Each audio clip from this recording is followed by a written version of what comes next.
two visuals, right? If you guys don't know what that green thing on the right, you never played Mario, you haven't lived. But essentially, once you enter that warp pipe, there's no way you can go other than out the other side. And a lot of guys, talk about a banana path or a J path. We're talking the same thing there. And then the lane of traffic, just two visuals for our guys to do it. And then I just made this graphic kind of to illustrate situation that this will come up in. So our apex defender is going, we're going to want him taking that outside lane, forcing the ball carrier to stay on that lane, so they meet at a good junction point, and he doesn't negate the leverage or the rest of our pursuit. On the practice field, this is how we set it up. Obviously, purple line's the sideline. These are college dimensions, so it's going to be a little bit different for you guys. A lot of our practice fields are going to have this red line here, which is a 5-yard mark off of the sideline. So really what you need to see out of this is just it's a simple 5x5 box. We don't do it with any cones or anything. I just tell the ball carriers, hey, jump on the 35. Defender jump on the 30 at the red line, and let's play ball. So that's the setup. Coaching points for it. Again, I'm going to buzz through these pretty quick. I can email these slides out if you guys want, but again, I want to get through this a bunch of good information here if we can. Stay square. That's a big one. Obviously, we want good posture with I call it a hunt position, but just chest down, over the toes, all that good stuff. And our inside foot and our inside shoulder are really the points that we want to focus on when we're doing this drill. So that inside foot, the next bullet point is going to stay right on that center line as that defender's approaching. And so his outside foot's going to be tracking right there as far as the feet in the sand. So really focused on that inside foot being right on the center line, and then really thinking about striking on his inside shoulder. You could debate the vernacular of it, but a lot of people talk, and I've used it too, where, hey, keep your outside arm free. I actually try to get those guys to think more about what they're going to use as their weapon. Where are they going to be making contact? So what we try to stress is just, hey, you're going to hit the football with your inside shoulder as this drill's laid out on his right shoulder. And then run low and attack.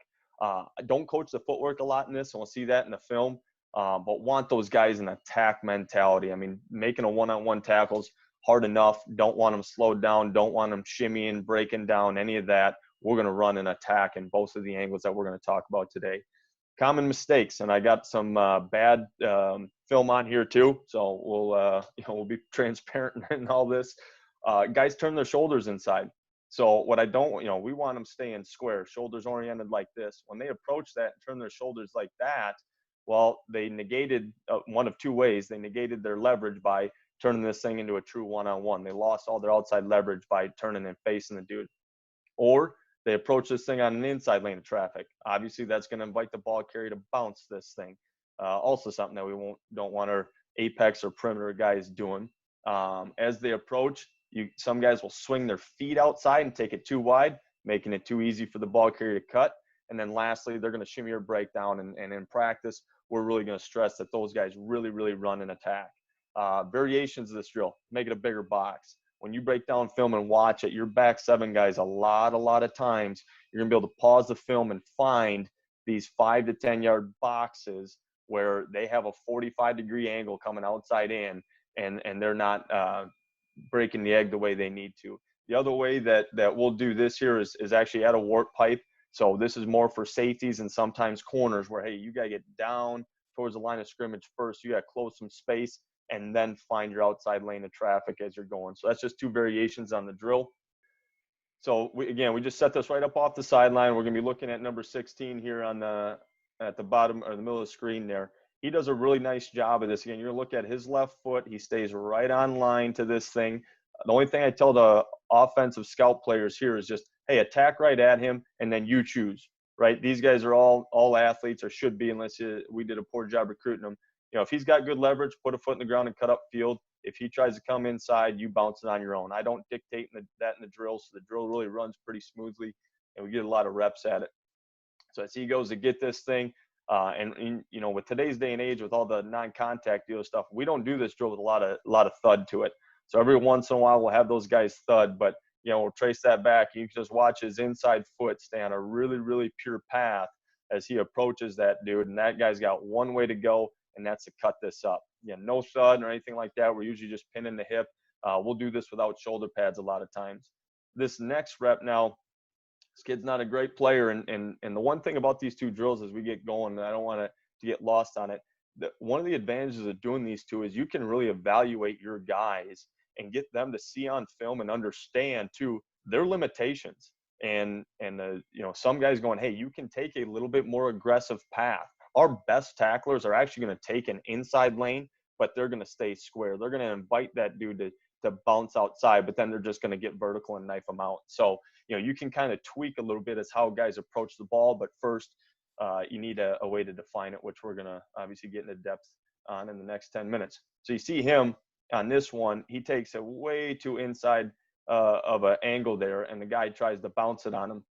Now, the one thing he does do a nice job of is he stays square. So he's got a fighting chance to redirect and still make a ankle tackle or wrap this thing up. So you see that kind of in two parts there. One, his posture's fine.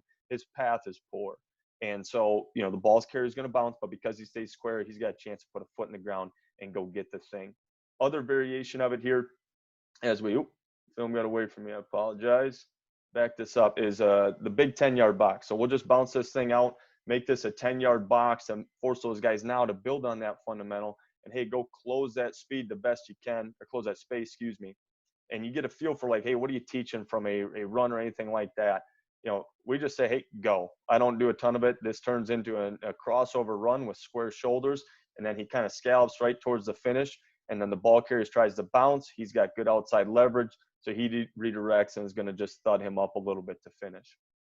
So as we get into some film here, we're going to look at the nickel here. Our outside linebacker set to the field, and this is not a good rep. So you see the ball cut back against him, and that 5-yard box appear like I said it would. A lot of times as an apex defender, you'll be able to find this, and you'll see some clips of corners and safeties coming up here too, but there's the 5-yard box, and right there you already see his shoulders in poor position and his feet not oriented the way we want him to. So where's the ball carrier going to go? Everybody knows the answer to that. He's going to bounce that. He tries to redirect, and he's able to get a little bit of meat on that inside leg, but ultimately it's a missed tackle. And then the same thing, the outside guy almost does the same thing, but he at least had a better outside lane, even though his shoulders were turned in too. Next rep, same deal. UCF here and all their tempo madness. You're going to take a peek at the field backer again, approaching the box against the cutback. And this is a really Jurassic one too. There's your 5-yard box as he gets into it. And this is a really, really poor job, right? So the thing that we want our guys to understand is, even though it's a one-on-one situation, you're never alone, right?